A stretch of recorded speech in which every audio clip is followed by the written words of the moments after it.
Hello students, दूसरे अध्याय का ही आज का जो टॉपिक है पुष्पीय पौधों में लैंगिक जनन। पुष्पीय पौधा यानी जिन पौधों में फूल होता है। दो तरह के पौधे होते हैं, कुछ पौधों में फूल होते हैं और कुछ पौधों में फूल नहीं होते हैं। जिन पौधों में फूल होते हैं उनको पुष्पीय कहते हैं और जिन पौधों में फूल नहीं होते हैं उनको अपुष्पीय फूल कहते हैं।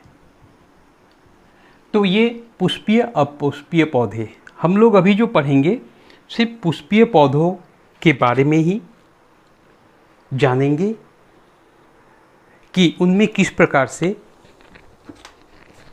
लैंगिक प्रजनन की क्रिया होती है। पुष्पीय पौधे यानी जिन पौधों में फूल होता है। तो ये पता चल गया। अब लैंगिक जनन, इसके पहले दो जनन के बारे में पढ़ चुके हैं, एक वर्धी और दूसरा अलैंगिक। दोनों के बारे में पढ़ चुके हैं। वर्धी मतलब पौधे का कोई हिस्सा से जब नया पौधा बनता है। अलैंगिक मतलब मुख्य रूप से स्पोर से नया पौधा का गठन होता है। आज है तीसरा तरह का जनन जिसको कहते हैं लैंगिक जनन। क्या है पहले उसके बारे में हम लोग देखेंगे। वह जनन क्रिया जिसमें नर और मादा गैमेट, दो तरह का इसमें गैमेट चाहिए, एक को कहते हैं नर और दूसरे को कहते हैं मादा गैमेट। क्या है हम लोग आगे जानेंगे गैमेट क्या है।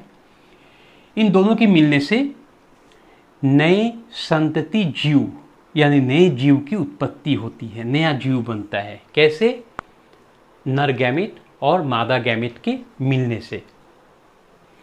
ऐसे जनन को हम लोग लैंगिक जनन कहते हैं। हम लोग इसका अगर क्वेश्चन में रह सकता है कि इसका इकाई क्या है, तो हम लोग इसका इकाई क्या बताएंगे? गैमेट। चूँकि बिना गैमेट का लैंगिक जनन संभव नहीं है, इसीलिए लैंगिक जनन का इकाई को हम लोग गैमेट कहेंगे। अब पुष्पीय पौधों में यानी पौधों में जो जिनमें फूल होता है उनमें जनन अंग क्या है? फूल। पौधों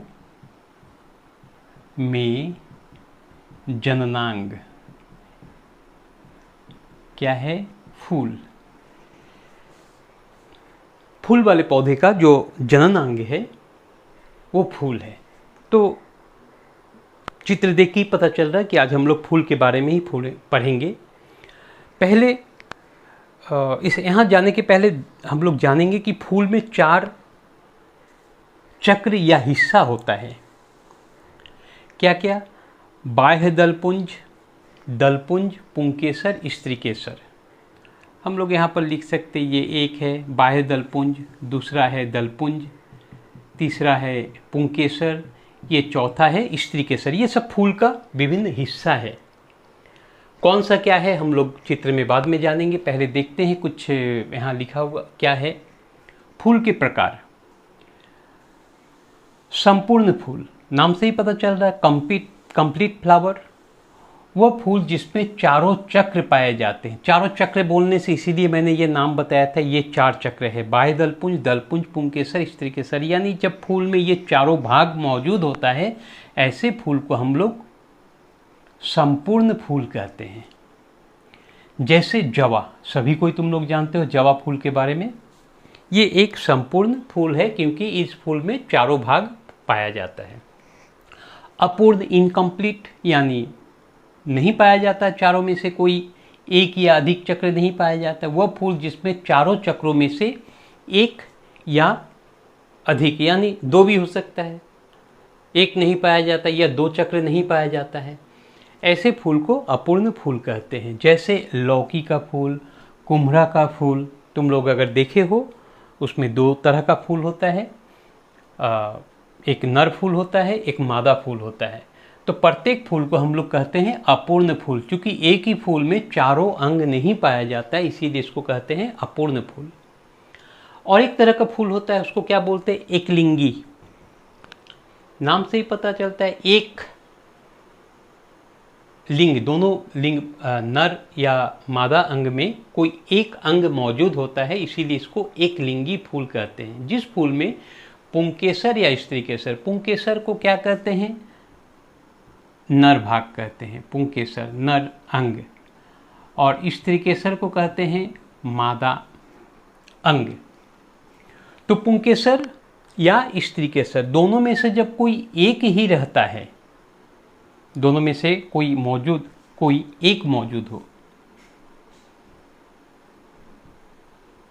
मौजूद हो, दोनों में से दोनों नहीं रहेगा, कोई भी एक रहेगा, ऐसे फूल को कहते एक लिंगी फूल, जैसे कुम्हड़ा या लौकी जो हम लोग यहाँ पहले पढ़े थे।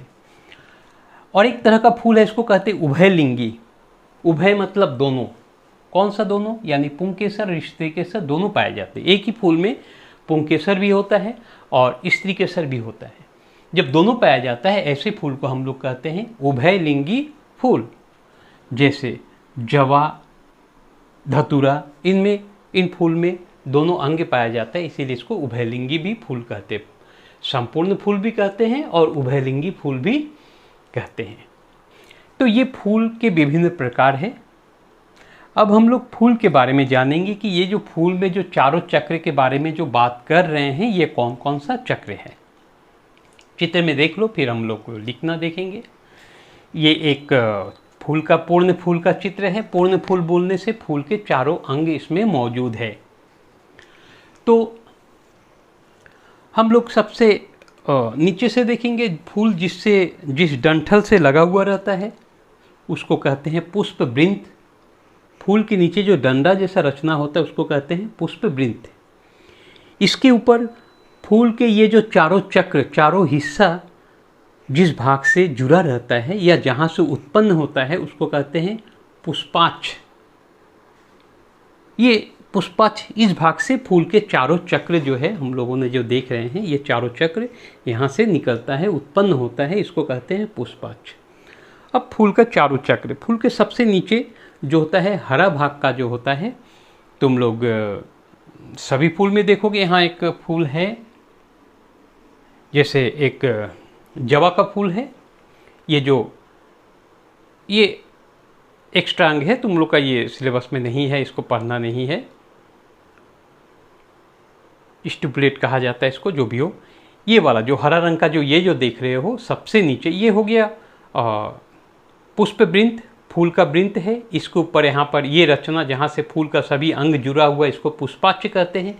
और ये जो हरा रंग का जो देख रहे हो, ये वाला भाग अगर हम लोग निकाल देंगे तो यहाँ और स्पष्ट हो जाएगा। ये जो हरा रंग का जो भाग है, हाँ, इसको हम लोग कहते हैं बाह्य दलपुंज। ये हरा रंग का होता है, बाह्य दलपुंज। अब इसके बाद क्या है? दलपुंज। फूल का ये वाला जो भाग है लाल रंग का, कभी पीला होता है और अलग अलग तरह का रंग होता है। इन सब भाग को अगर हम लोग यहाँ से निकाल लेते हैं तो और अच्छा से हम लोग देख सकेंगे। यहाँ पर ये वाला जो भाग है, ये लाल रंग, ये जो भाग है इसको कहते हैं दलपुंज। यहाँ पर 5 भाग है, जो भी है सबको मिला के हम लोग दलपुंज कहते हैं।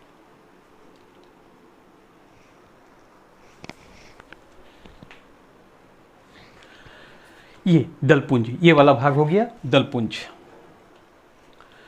इसके ऊपर ये जो काला रंग का ये जो 4 देख रहे हो, 1 2 3 4, ये सबको कहा जाता है पुंकेसर। और बीचों बीच ये जो देख रहे हो, ये वाला भाग लंबाई में जो है फूल का बीचों बीच, इसमें इतना जुड़ा हुआ है, स्पष्ट नहीं है, लंबा सा जो भाग है इसको कहते हैं स्त्रीकेसर। ये फूल का चारों भाग है। अगर लिखेंगे किस प्रकार से, नोट तैयार करेंगे, तुम लोग भी लिखोगे। पहला है बाह्य दलपुंज है। बाह्य दलपुंज में क्या है, इसका रंग हम लोग बोले हैं, क्या कैसा रंग होता है? हरा रंग का होता है, बताया गया है पहले, देखिए भी हरा रंग का होता है। ये फूल का सबसे बाहरी भाग होता है। इसके प्रत्येक भाग को क्या कहते हैं, याद रखोगे, प्रत्येक भाग को बाह्य दलपत्र कहते हैं। इसमें जैसे हम लोगों ने बताया था 5 भाग था, जवा फूल में देखे थे 5 भाग जुड़ा हुआ है। एक एक भाग को कहते हैं बाह्य दलपत्र, अंग्रेजी में सेपल्स कहते हैं। कार्य, चूँकि ये हरा है, प्रकाश संश्लेषण करता है, और जब कली अवस्था में होता है वो फूल का रक्षा करता है, धूप से, पानी से, कीट पतंग से, ये सबसे बचाता है, वर्षा से। अब अगला भाग है दलपुंज। ये जो मैंने ये जवा फूल में जो लाल रंग का जो बताया था, ये रंगीन भाग होता है, बहुत सारे फूलों में काफ़ी सुगंधित होता है। तो ये हो गया दलपुंज, इस फूल का रंगीन और सुगंधित चक्र है, भाग है। इसके प्रत्येक भाग को दलपत्र कहते हैं, एक एक भाग को हम लोग कहेंगे दलपत्र। जवा फूल में 5 दलपत्र हैं, इसको पेटल भी कहते हैं अंग्रेजी में। इसका कार्य क्या है?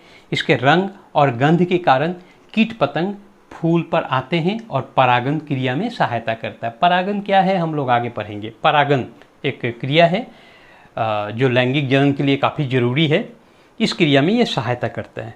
तो बाह्य दलपुंज और दलपुंज को क्या कहते हैं? सहायक अंग। ये लैंगिक प्रजनन में अप्रत्यक्ष रूप से सहायता करता है, डायरेक्ट प्रत्यक्ष रूप से ये हिस्सा नहीं लेता है, प्रत्यक्ष रूप से ये दोनों भाग हिस्सा लेता है, पुंकेसर चक्र और स्त्रीकेसर चक्र। तीसरा है पुंकेसर चक्र, इसके प्रत्येक भाग को क्या कहते हैं? पुंकेसर स्टेमन कहते हैं। यहाँ जिस तरह अगर हम लोग चित्र भी है, ये 4 यहाँ पर दिखाया गया है। जवा फूल में क्या है? बहुत सारा पुंकेसर, ये सब जो पीला रंग का जो देख रहे हो मैंने जिसे हटा रहे हैं, ये सब है पुंकेसर, सबको मिला के कहते हैं पुंकेसर चक्र। एक भाग को अगर एक लेंगे तो इसको कहते हैं पुंकेसर। तो प्रत्येक भाग को पुंकेसर कहते हैं और पुंकेसर का 2 हिस्सा होता है। चित्र में यहाँ देखो पुंकेसर है, ऊपरी भाग को कहते हैं परागकोश और नीचे जो डंडानुमा रचना है उसको कहते हैं पुंगडंड, इसके ऊपर परागकोश होता है। इसका कार्य क्या है? इस परागकोश में पराग उत्पन्न होता है, पाउडर जैसा पीला पीला रंग का देखोगे यहाँ पर, कोई भी तुम लोग फूल देखोगे तो देखोगे इसके ऊपर पीला रंग का होता है, पाउडर जैसा होता है, छूने से हाथ में लग जाता है। ये पराग है, पराग उत्पन्न करना ही इसका मुख्य काम है। तो इसको पुंकेसर को क्या कहते हैं? नर अंग कहते हैं। पहले भी बता दिए थे, ये फूल का नर अंग है और मुख्य अंग है, क्योंकि ये गैमेट बनाता है, पराग में ही नर गैमेट होता है, इसीलिए इसको मुख्य अंग कहते हैं। अगला है स्त्रीकेसर चक्र, नाम से ही पता चलता है स्त्रीकेसर यानी फूल का ये मादा भाग है। इसके प्रत्येक भाग को क्या कहते हैं? स्त्रीकेसर कहते हैं, इसके प्रत्येक भाग को। हम लोगों ने जो जवा फूल में जो देखे थे उसमें 5 इसके स्त्रीकेसर, वहाँ पर 5 स्त्रीकेसर एक साथ जुड़ा हुआ था। तो ये जो स्त्रीकेसर है देख रहे हो यहाँ पर लंबा सा जो स्त्रीकेसर है,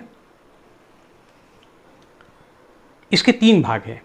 चित्र में नीचे भी मैंने यहाँ पर दिखा दिया है क्या क्या है। सबसे ऊपर है गर्भमुंड, बीच में जो डंडानुमा रचना है गर्भदंड कहते हैं, और सबसे नीचे जो फूला हुआ भाग है उसको कहते हैं अंडाशय। ये यहाँ पर अगर चित्र में अगर तुम लोग देख पा रहे हो तो यहाँ पर 5 ऊपर में, या तुम्हारे पास घर में होगा आसपास में, जवा फूल देखोगे, ये 5 यहाँ पर स्त्रीकेसर है, एक साथ जुड़ा हुआ है।